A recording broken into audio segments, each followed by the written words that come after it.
¿Alguna vez, mi hermano, como esta mañana, tú has sentido que pasa algo inesperado en tu vida? ¿Tú has sentido que estás en un lugar que quizás, en una temporada de tu vida que no es lo que soñaste? Imagínate tú, ya llegamos al casi noveno mes de este año. Sí, ya casi estamos en septiembre. Y probablemente muchos planes que ustedes y nosotros hicimos al inicio del año, ni un 10% de esos planes se nos han dado o se nos han cumplido. No estamos en el lugar que esperábamos estar a estas alturas del año. Y es como si uno estuviera en medio de una turbulencia. ¿Alguna vez te has sentido así? Clara, una enfermera cristiana, vivió justamente eso. Por un error administrativo, ella fue enviada temporalmente a trabajar a un pabellón psiquiátrico de un hospital que estaba ubicado en una ciudad que ni siquiera ella conocía. Lunes a las 6 de la mañana. Clara llega a su trabajo como todos los días, de manera regular, se prepara su café e inicia sus labores en el hospital donde lleva 8 años laborando. Dan las 9 de la mañana y Clara recibe una llamada desde Recursos Humanos para darle una noticia que no esperaba. Sería trasladada de área. El cambio en realidad había sido solicitado por otra Clara, por otra persona. Sin embargo, por un error administrativo se lo asignaron a esta Clara, la cual era una enfermera cristiana. Ella reclamó en Recursos Humanos diciéndoles que no ha solicitado ningún cambio, pero la respuesta de ellos fue que ya ella debía ir y presentarse a su nuevo puesto de trabajo, porque para arreglar ese error se iba a tomar unas 2 o 3 semanas por temas de nómina, por temas de personal. Y además, ya a ella la estaban esperando en su nuevo lugar de trabajo porque se necesitaba una enfermera para esa área. Al día siguiente, todavía Clara en shock se presenta en su nuevo lugar de trabajo. No tenía experiencia con pacientes psiquiátricos. Quienes han trabajado de enfermeros saben que no es lo mismo tratar a un enfermo normal que a un enfermo.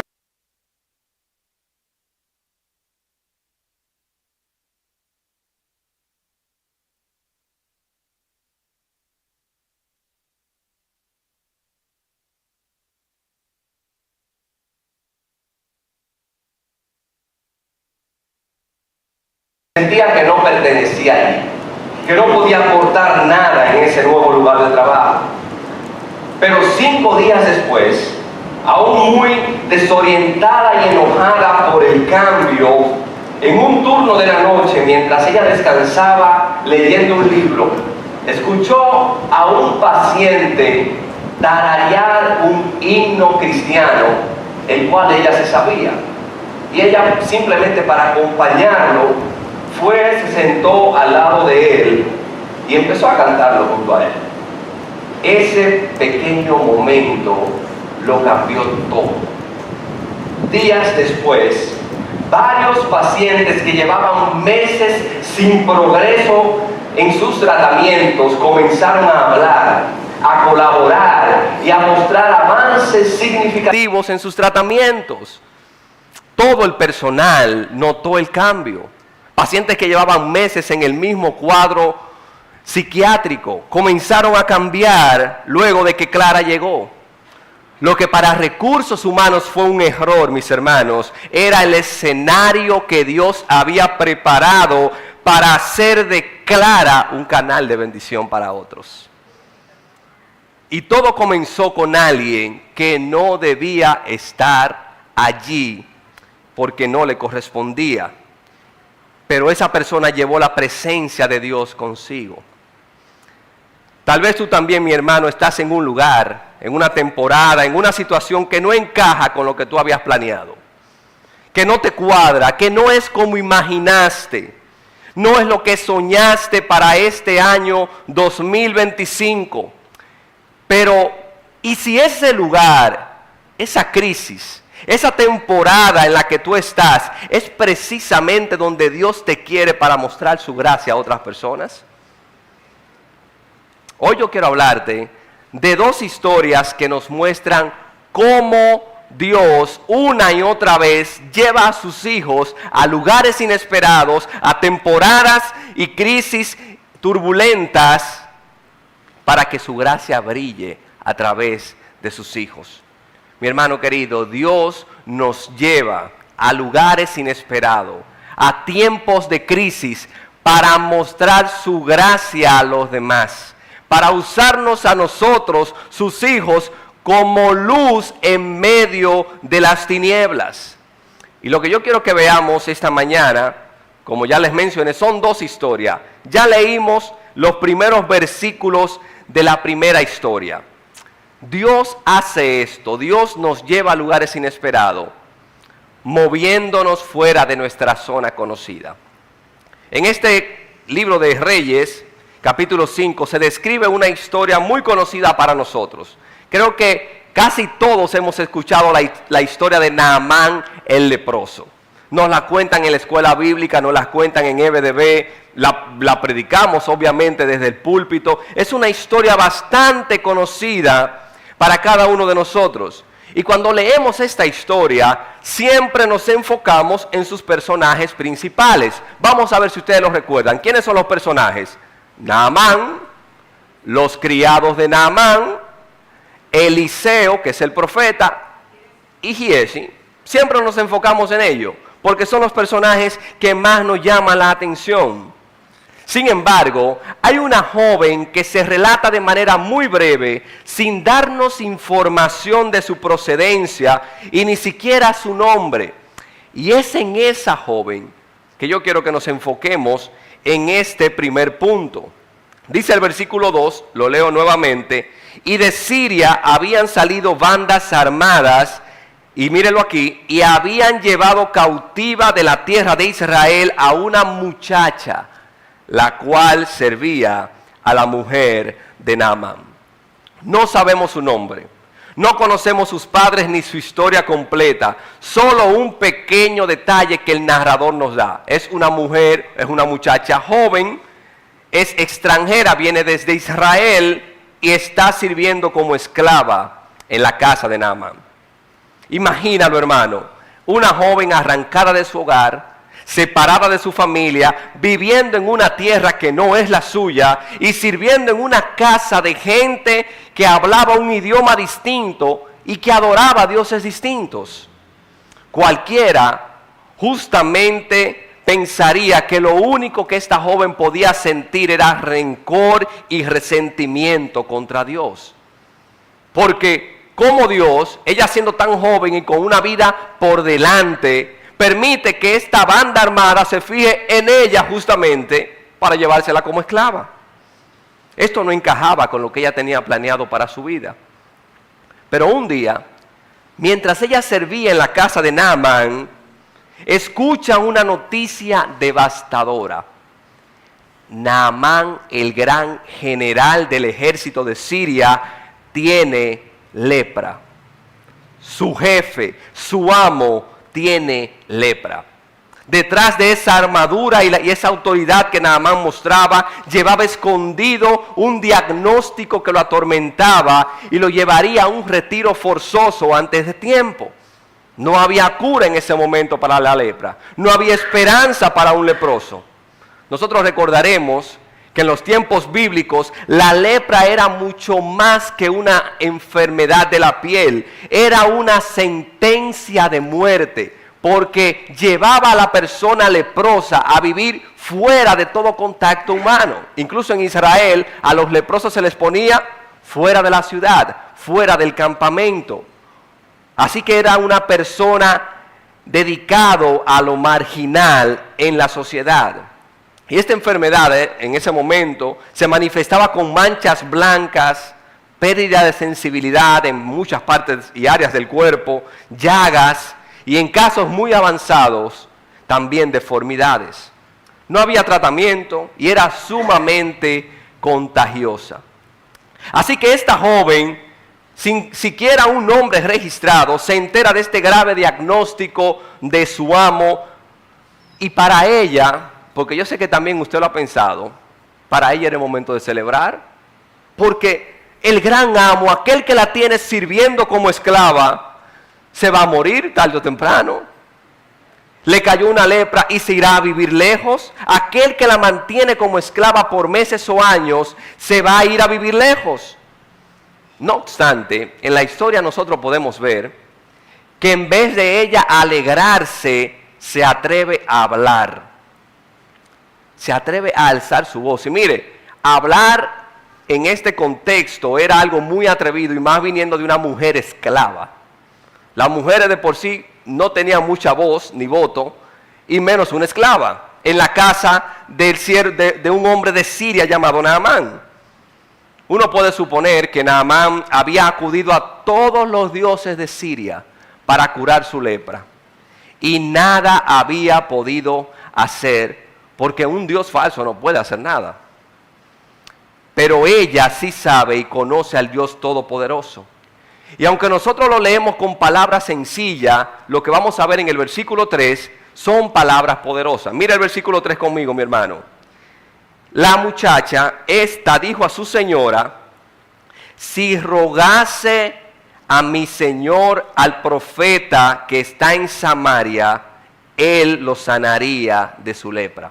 Versículo 4. Entrando Naamán su señor, le relató diciendo: así y así ha dicho una muchacha que es de la tierra de Israel.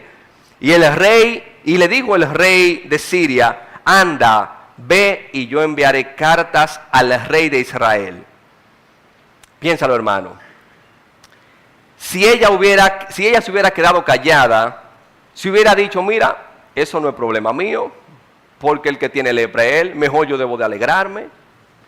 Si ella se hubiera quedado callada y puesto en esa actitud, Naamán nunca habría oído hablar de que en Israel hay un profeta del Dios verdadero que se llama Eliseo y que podía sanarlo.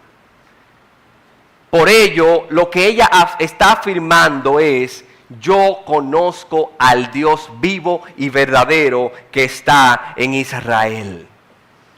Y esa es la manera, mis hermanos, en cómo Dios busca mostrar su gracia a través de nosotros a los demás.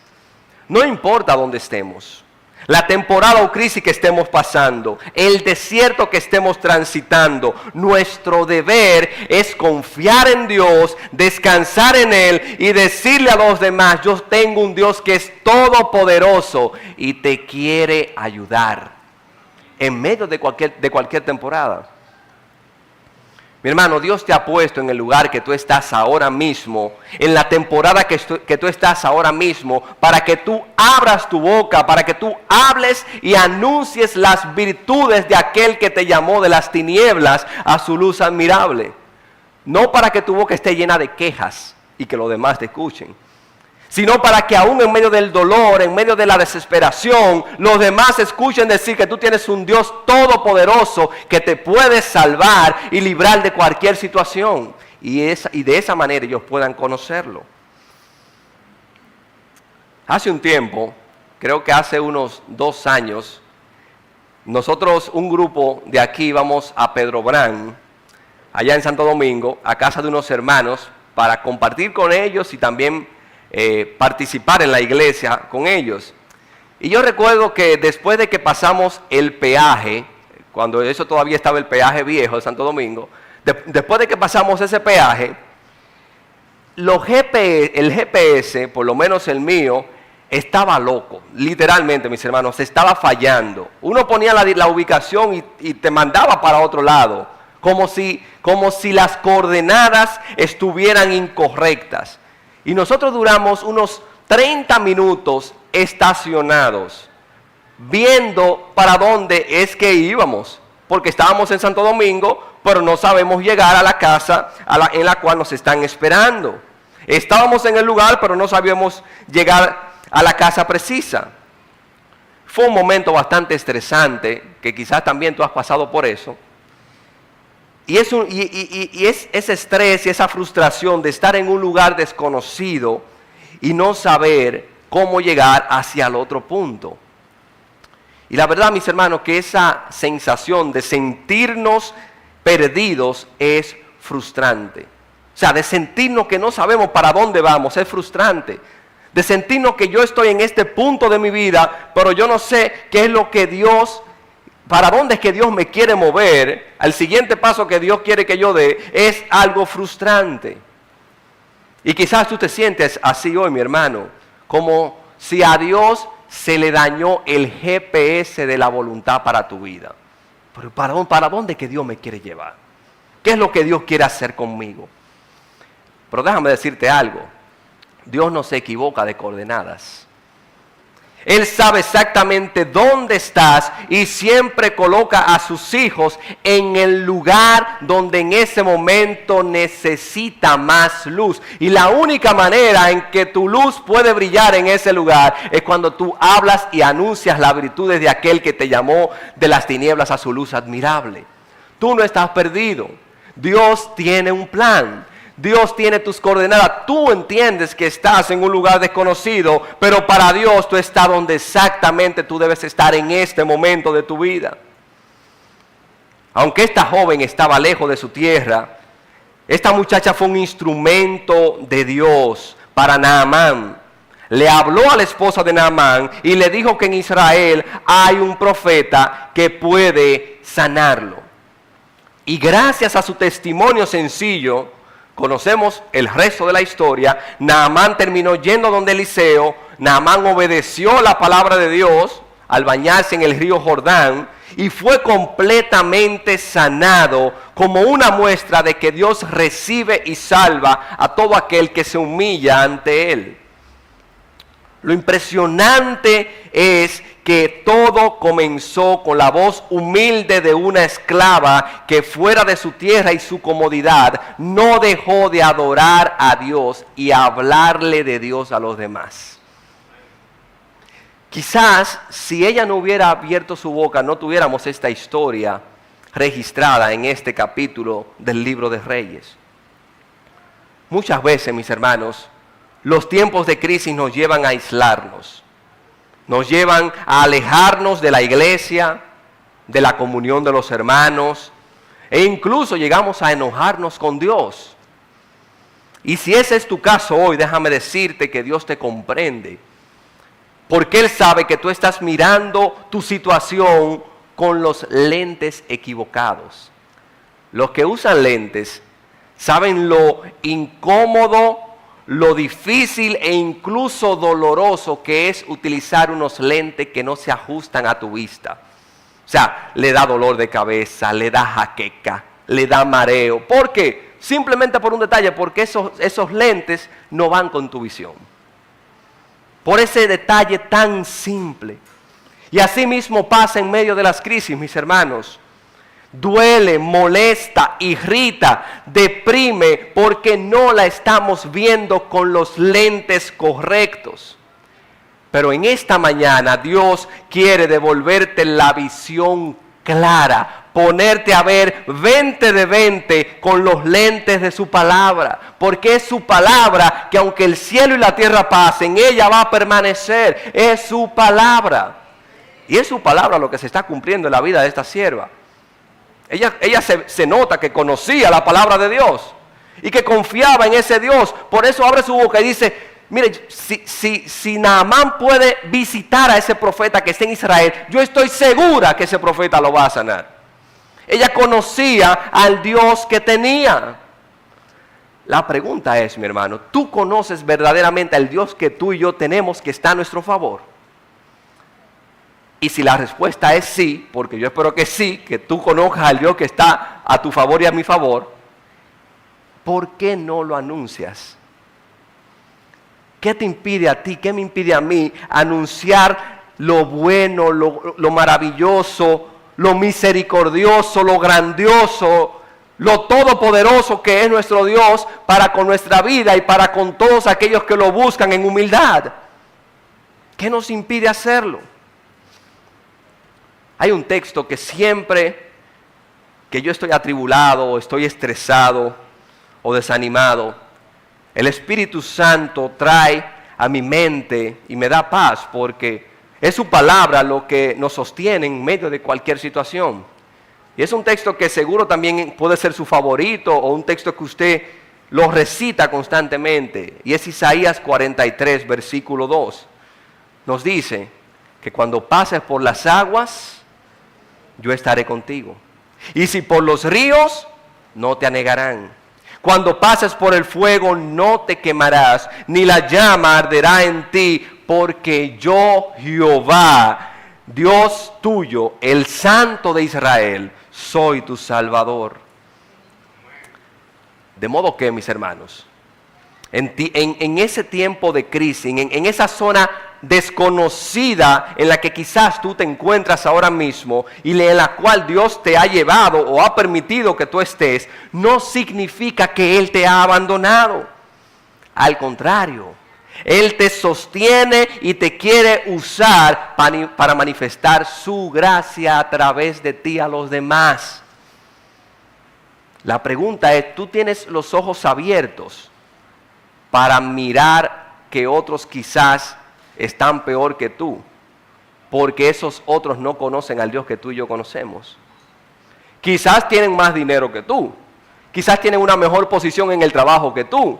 Quizás están más avanzados en su vida, en su matrimonio, en muchísimas áreas. Quizás están mucho más avanzados que cualquiera de nosotros, pero están peor que tú y que yo. ¿Sabes por qué? Porque no conocen al Dios que tú y yo conocemos.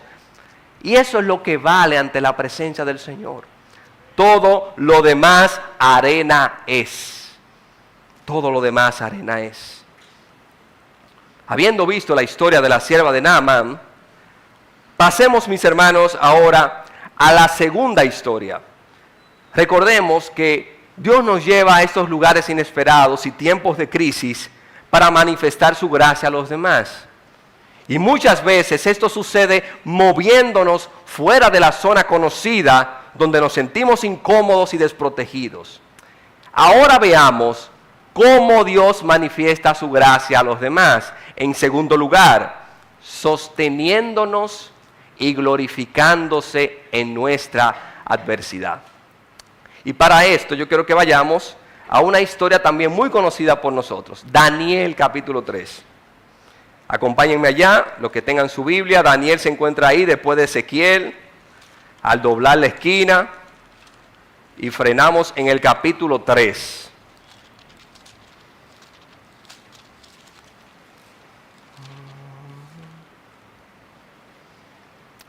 Nos dice el versículo 1 de Daniel capítulo 3, el rey Nabucodonosor hizo una estatua de oro cuya altura era de 70 codos y su anchura de 6 codos y la levantó en el campo de Dura en la provincia de Babilonia. Saltamos al versículo 4. Y el pregonero anunciaba en alta voz, mándese a todos ustedes, oh pueblos, naciones y lenguas, que al oír el son de la bocina, de la flauta, del tamboril, del arpa, del salterio, de la zampoña y de todo instrumento de música, se postren y adoren la estatua de oro que el rey Nabucodonosor ha levantado, y cualquiera que no se postre y adore, inmediatamente será echado dentro de un horno de fuego ardiendo. Permítame darle un breve contexto del libro de Daniel. Daniel fue escrito durante el exilio del pueblo de Israel a Babilonia. En el año 608, 600 y pico, en el siglo 6 aproximadamente. Después de que Nabucodonosor conquistó a Jerusalén y deportó a muchos judíos, a muchos hebreos hacia Babilonia.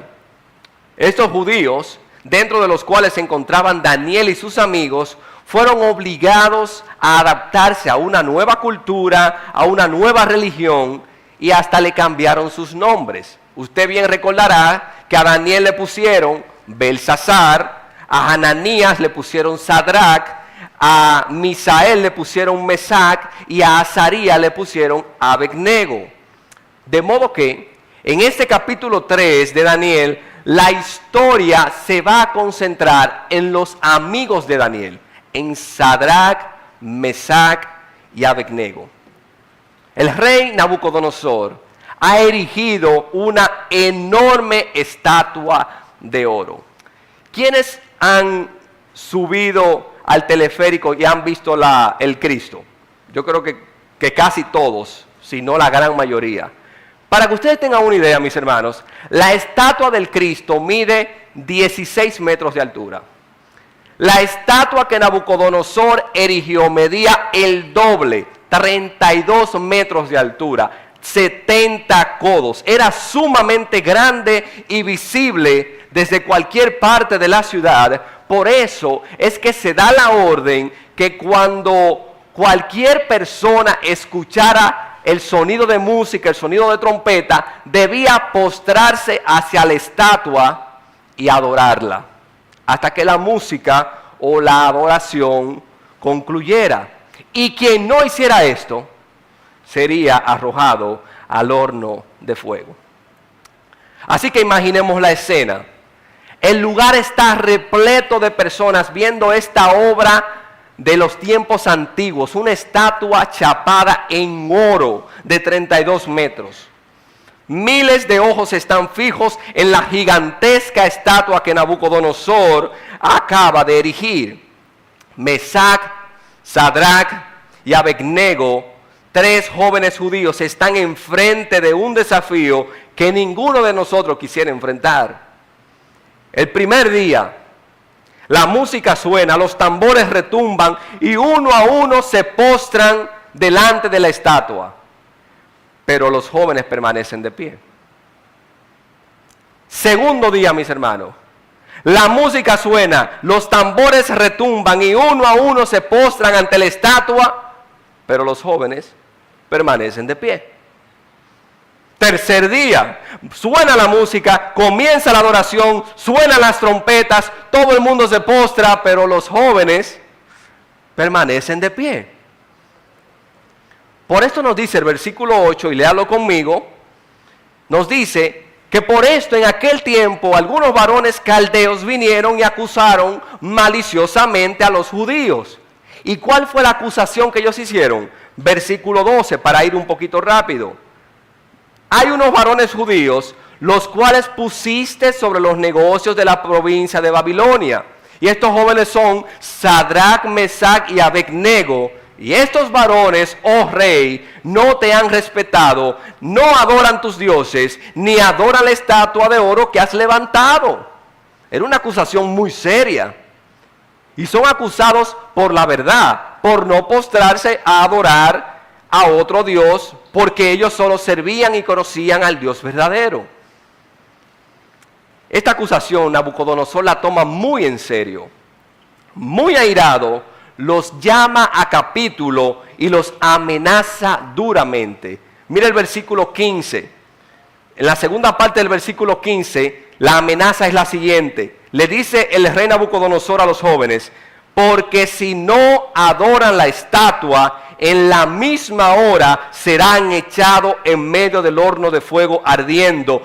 ¿Y qué Dios será aquel que os libre de mis manos? Esta amenaza de Nabucodonosor, mis hermanos, nos es muy familiar, porque la hemos escuchado muchas veces, pero con otras palabras. Esa amenaza se parece a cuando nos dan un diagnóstico inesperado, que nos llena de miedo y nos hace sentir que no tenemos escapatoria. Cuando todo el entorno nos exige tomar decisiones contrarias a nuestra fe o a nuestros valores, y sentimos que si no cedemos, todo se acabará. Me van a botar del trabajo, me van a sacar del grupo. Esos pensamientos de duda y ansiedad que nos dicen: tú no vas a salir de esta, a ti nadie te va a salvar. ¿Y qué Dios será aquel que os libre de mis manos? Esto refleja perfectamente esa sensación de impotencia que sentimos en tiempos de crisis. Parece que todo está perdido, que no tenemos escapatoria. Pero al igual que es con Sadrac, Mesac y Abednego, Dios nos sostiene y se glorifica en medio de nuestra adversidad. Luego de ellos ser amenazados, ellos les responden de la siguiente manera, una declaración que usted conoce, versículo 17. He aquí, Nabucodonosor, nuestro Dios, a quien servimos, puede librarnos del horno de fuego ardiendo, y de tu mano, oh rey, nos librará. Y si no, sepas, oh rey, que no serviremos a tus dioses ni tampoco adoraremos la estatua que has levantado. Hermanos, esta es una de las declaraciones más poderosas de toda la Escritura, porque afirma que tenemos un Dios que es todopoderoso, que está por encima de cualquier rey y gobierno humano y que es digno de nuestra confianza. Pero esta declaración también afirma, y es una parte que quizás a nosotros no nos agrade mucho humanamente, esta declaración afirma que Dios es soberano, porque aunque Él no responda a la oración de la manera y en el tiempo que nosotros queremos, Él sigue siendo digno de nuestra confianza.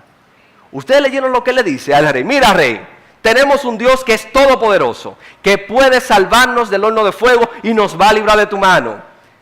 Pero si no lo hace, porque Él es soberano y puede no querer hacerlo, sepa tú, oh rey, que no nos postraremos ante tu estatua ni adoraremos sus dioses. Hermano, hay que tener fe para usted decir eso. Hay que tener fe para uno decir tal declaración. Ellos reconocen que Dios puede librarlos, pero también le dicen que si no lo hace, aún así ellos no van a adorar a otro Dios más que el Dios verdadero, que es el Dios de Israel. Y usted sabe lo que provocó esto en el rey. El rey se enfureció aún más, de tal manera que mandó a encender el horno 7 veces más. Y suena la música, suenan los tambores. Todo el mundo se postra y ellos permanecen de pie. Así que el rey manda atar de pies y manos a los jóvenes y los lanza en el horno que está ardiendo 7 veces más de lo normal. Y las llamas eran tantas que mataron a aquellos que lanzaron a Sadrach, Mesach y Abednego. Por lo que nos dice el versículo 23, y estos 3 varones, Sadrach, Mesach y Abednego, cayeron atados dentro del horno ardiendo. Todos esperaban ver el desastre. Todos esperan que la palabra del rey se cumpla. Pero algo increíble sucede, mis hermanos. Nabucodonosor, lleno de asombro, grita a sus consejeros: ¿no echaron ustedes 3 varones dentro del horno? Y le dicen ellos: sí, claro que sí, oh rey. Y el rey como que se lava la cara a ver si es que está viendo mal. Y vuelve a mirar y les dice: pero he aquí, yo veo 4 varones sueltos que se pasean en medio del fuego sin sufrir daño. Y el aspecto del cuarto es semejante a hijo de los dioses. Hay un cuarto hombre en medio del fuego, mis hermanos. Y no es un espectador cualquiera, no fue uno de los guardias que se cayó con ellos. Es el Dios todopoderoso, el Hijo del Hombre, caminando con ellos, sosteniéndolos y protegiéndolos en medio del fuego. No solo los libras, sino que los jóvenes no sienten dolor. No se le quema, mire, ni siquiera un cabello, ni siquiera la tela, que es lo que más rápido coge fuego. No salen ni siquiera con olor a humo. Y los que han estado en campos o han vivido en campos saben que usted puede estar de aquí a allá de un fogón y ese olor se le pega de una vez. De una vez. Y estos muchachos estaban dentro del horno de fuego y dice la Escritura que ni olían a que estaban cerca del fuego. La gracia de Dios es así de poderosa, mis hermanos. Incluso en nuestros hornos más intensos, en nuestra adversidad, Él nos protege, nos sostiene y hace que su gloria sea evidente a todos los que nos rodean. Hermanos queridos, Esto debe de llenarnos de consuelo y esperanza. Hay uno más que está con nosotros. No estamos solos. Incluso en medio de nuestra ansiedad, de nuestra tristeza, de nuestra depresión, no estamos solos. Hay uno más que está a nuestro lado, consolándonos, sosteniéndonos e intercediendo por nosotros ante el Padre. Hay uno más en medio del horno. La gloria de Dios a través de estos jóvenes impactó a Nabucodonosor tanto que lo llevó a decir en el versículo 28: bendito sea el Dios de ellos, de Sadrach, Mesach y Abednego, que envió su ángel y libró a sus siervos que confiaron en él y que no cumplieron el edicto del rey y entregaron sus cuerpos antes que servir y adorar a otro Dios que su Dios. Bendito sea el Dios de ellos. Y él dice, miren, y cualquiera que se atreva a blasfemar contra el Dios de ellos, hay que matarlo. Es digno de muerte, porque ese es el Dios verdadero. Al que ellos sirven, ese es el Dios verdadero. Es la gracia de Dios, mis hermanos. Uno pudiera explayarse alabando la fe que tuvieron estos jóvenes, la valentía, la entereza de carácter. Pero sin la gracia de Dios, ni siquiera ellos hubieran podido tener fe. Ni siquiera ellos hubieran podido ser sostenidos ni protegidos en medio del fuego. Es la gracia, bendita gracia de Dios. Y su gracia no es solo una idea bonita o un consuelo que los cristianos repetimos mucho. No, porque la gracia de Dios, porque es la gracia. No, no es una idea bonita, no son simplemente palabras de consuelo. Su gracia tiene nombre y rostro y es la persona de Jesucristo. Nos dice Tito capítulo 2, verso 11, que la gracia de Dios se ha manifestado para salvación de todos los hombres. Y cuando habla de que se ha manifestado, es que esa gracia que en el Antiguo Testamento era esporádica, era en actos de salvación, esa gracia se ha hecho visible para el alcance de todos en la persona de Jesucristo. No existe un canal de mayor bendición para nosotros, mis hermanos, que Jesucristo mismo. Él, siendo santo y sin pecado, se sometió voluntariamente al escarnio, al desprecio, al castigo y hasta la muerte por nosotros, para manifestarnos su gracia, para extendernos su gracia, para que luego Pablo pueda decir que por gracia somos salvos por medio de la fe, no por obras. Jesús es el mayor ejemplo que usted y yo necesitamos. Ese es el cuarto hombre que estaba en medio del horno de fuego. Ese es el hombre que está contigo, mi hermano, mi hermana, consolándote, ayudándote, brindándote el socorro y la misericordia que tú en este preciso momento estás necesitando. Y él no merecía morir.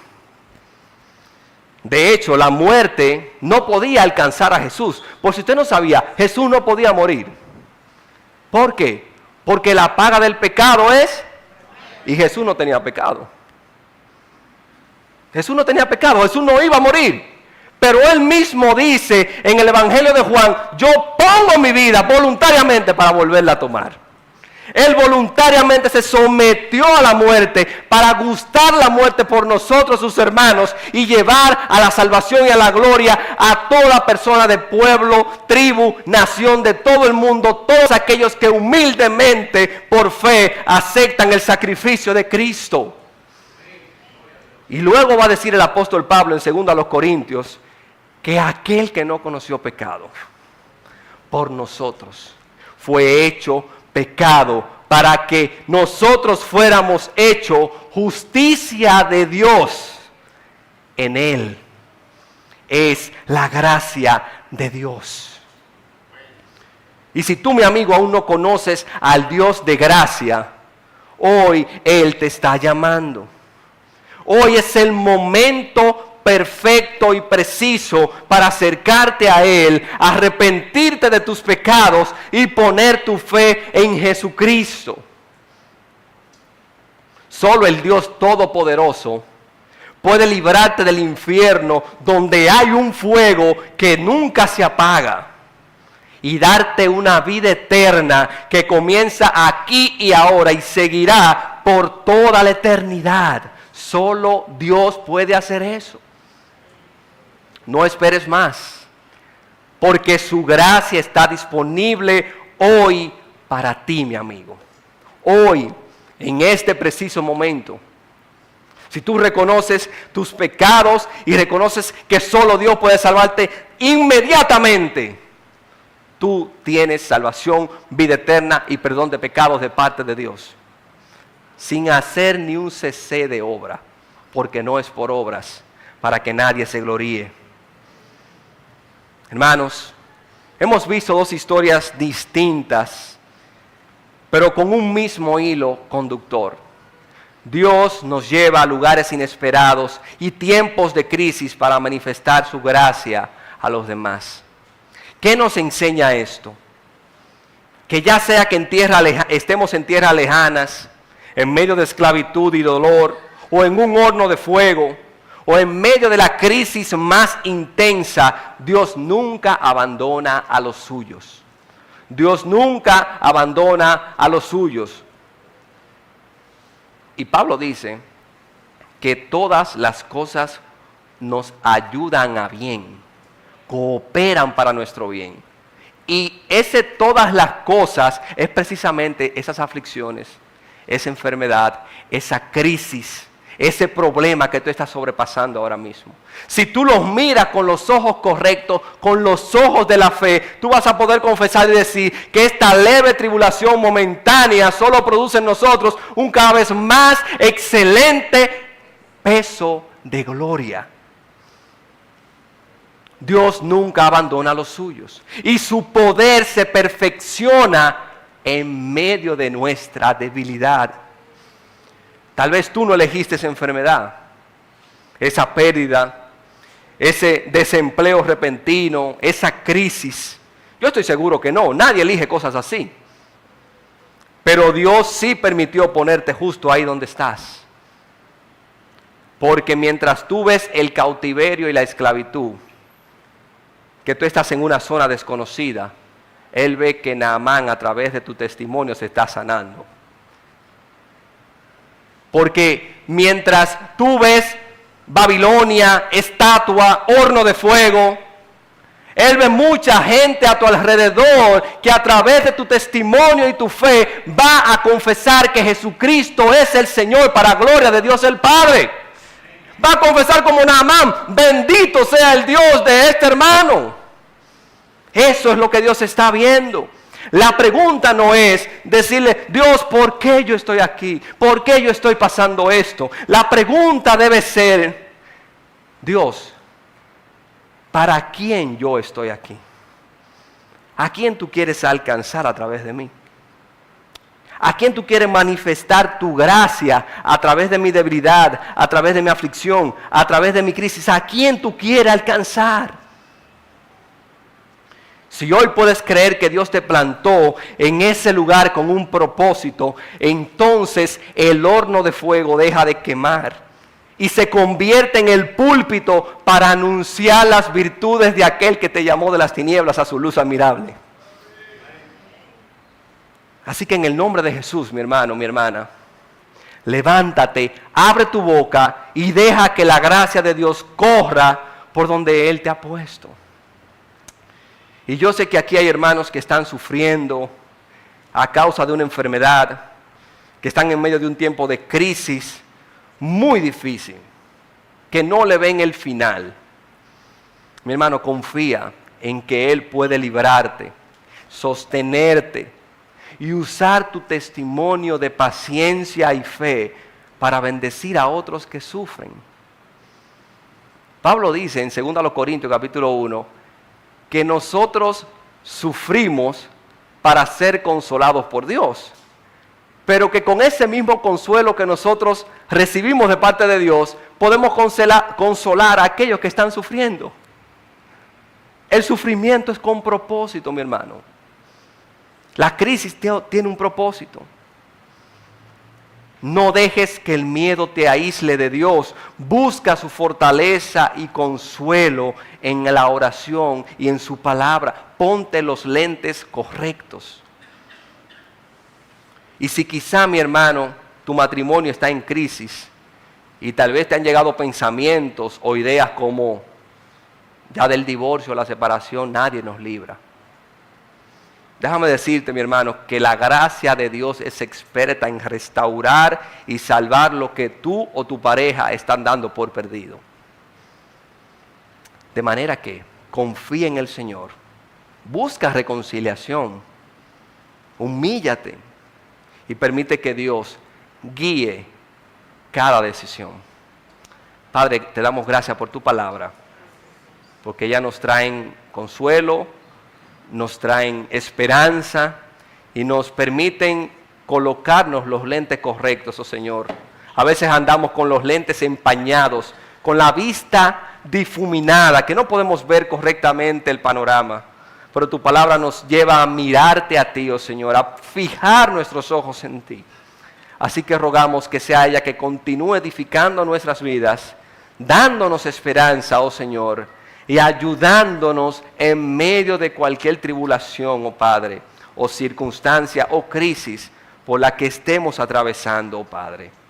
Gracias, oh Señor, por tu gracia, porque tu gracia, oh Señor, es la que nos sostiene, la que nos permite levantarnos cada mañana, la que nos permite acercarnos a ti, la que nos permite ir ante tu trono de gracia para buscar aún más gracia y alcanzar misericordia para el oportuno socorro. Gracias por Jesús.